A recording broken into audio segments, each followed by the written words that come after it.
Okay, ఇక్కడ మనం చూస్తున్నట్లయితే మా ఊరి పాలేరు.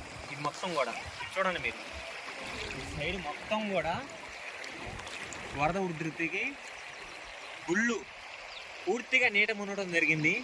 గుళ్ళు నీట మునగటమే కాకుండా పైనుండి చాలా వరకు కూడా చెట్లు కొట్టుతాయి, పెద్ద పెద్ద మొద్దులు.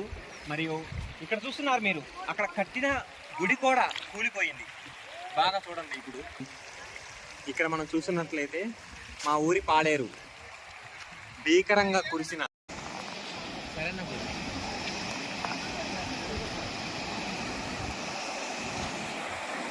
జగ్గైపేట ప్రాంతంలో మున్నేరు వాగు ఎంత ఉధృతంగా ప్రవహిస్తుందంటే చాలా చాలా ఉధృతంగా ప్రవహిస్తుంది.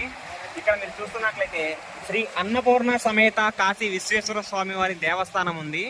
కానీ మీరు ఇక్కడ చూస్తున్నారు, పూర్తిగా జల దిగ్బంధంలోనే ఆలయం చిక్కుకోవడంతో చాలా వరకు కూడా ఈ ప్రాంతం మొత్తం జలమయంగా మారింది. ఇక్కడ చూడండి, ఈ దృశ్యాలను చూడడానికి ఈ ప్రాంతం వాసులు తండోపతండాలుగా రావడం మీరు గమనిస్తున్నారు. ఈ ప్రాంతం మొత్తం కూడా చాలా చాలా చాలా చాలా చాలా ప్రమాదకరంగా ఉన్నది.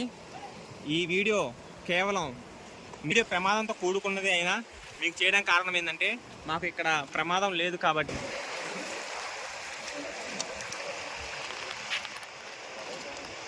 చూస్తున్నది సముద్రం కాదు, జగ్గైపేట మున్నేరు